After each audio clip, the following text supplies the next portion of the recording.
Hello, everyone. My name is Coach Massey with Next Level Debate Academy. Welcome to K-School. Our topic today is debating against critique affirmatives in all formats. PF, LD, cross-ex, college, whatever. You got to have a strategy. Um, let's get busy. Now, in order to debate against critique affirmatives, I feel like strategically you as a debater should do this for the rest of your debate career in a way, is create some categories, some boxes of strategies that would go if their AF falls into each box. Now, I'm going to create six artificial categories, but that just kind of sets it up to where I can decide which strategy would best fit these different categories. So here's my categories for KAFs. One, a basic KF for the impact of some form of oppression or inequality. And then they say structural violence comes first. And then that outweighs all.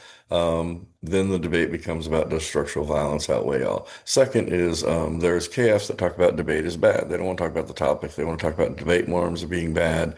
Fem rage is common within PF debate. People use the term debate space a lot, and they talk about their bad experiences in debate. The third category is resolution or topics and they say the resolution or topic is bad in general. This is where topics restrain thought. I think they say that forces people to defend bad things, and so they shouldn't have to do that. The fourth category is the resolution is bad. This would involve arguments about specific language in the topic being bad and about how I don't want to have to defend that. My common example is the term development assistance and how, when you have to affirm a topic that uses the term development assistance about how that's bad.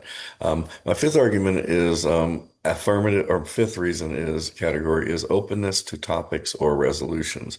In other words, these affirmatives look more like Heidegger, or where they're saying we need to get to know the topic, and they have this fluid manifestation about them, a knowability, one where there's trying to say that we shouldn't draw like hard lines anywhere. And so they say that we need to always be open to learning new things. They're always setting up to make the permutation argument, really. Six, this is the new trend, is the role of the ballot, the role of the judge, the role of the debate, to support my movement, my project. To me, these are kind of bad KFs, and these should be the easiest ones to beat rather than lose to. And then seven, I have what I call a real KF. It affirms the topic in its own way, but it actually engages the topic in the critical literature that's within the topic. Okay, so its affirmation is built within the critical literature that supports that affirmation. Um, I'll do some videos on these specific topics to give you some ideas later. Now, six argument strategies to prepare. Here's the ones that I want to talk about. And if I have some misspellings, I'm sorry. The first one is agonism good. I think this is the K-debater's version of topicality, that it's good for you to have to defend your ideas and your positions because that sharpens them up and makes them better. The second one is the telos is bad. In other words, this really gets into how critical theory has made a bad turn in a way that debaters think that if they say it, then that means it happened.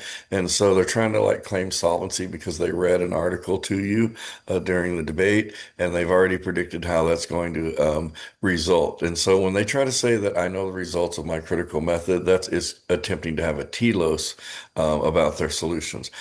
Three, displace responsibility. I think that you find a lot of critique debaters doing this. And what they do is they blame the debate community, debate space, and they blame it on structures or establishments. And what this does is it allows people to get off the hook where I'm a judge judging the debate. I can be like, yes, that debate community, and then I can vote for the AF team without really kind of putting myself in that position, which is really, I think, on the negative, a good way to criticize chaos. Four is this big other limitations on thinking is bad. Whenever they have these invisible power sources that say you can't do this, or debate won't allow me to do this, or the debate community won't allow me to do this, that's creating a big other. And there's a lot of arguments within psychoanalysis that you can utilize to critique that. The fifth one is solvency or apathy bad. This gets into whenever the team gets sloppy with their rhetoric and they want to try to claim that they solve let's say sexism, racism, classism. And how this idea of claiming that the solutions are so easy is what actually creates more social apathy, where we leave debate and we continue to perpetuate those problems that we criticize, whatever they are, because we think we found a simple solution. Then the sixth one is commodification of oppression's bad. This is where people try to, for example, talk about other people's oppression. And I think you should really engage with them if it's a KF into the notion of how maybe that's a form of vampirism. There was a subaltern and predator. They're using these people as tools or to win debate rounds. And so that is, and so that is kind of different approaches that you can take in order to debate a KF rather than saying, I want to read framework or topicality. You got to think that there are other types of critiques that you could utilize. All right, leave suggestions, comments in the comment section. I will do other videos about specific topics. If you need to find out where's the literature for some of these at, Jackie, then maybe I can help you out. Like and subscribe. That's K School, Next Level Debate Academy. Don't just be any level, be next level. Have a wonderful day.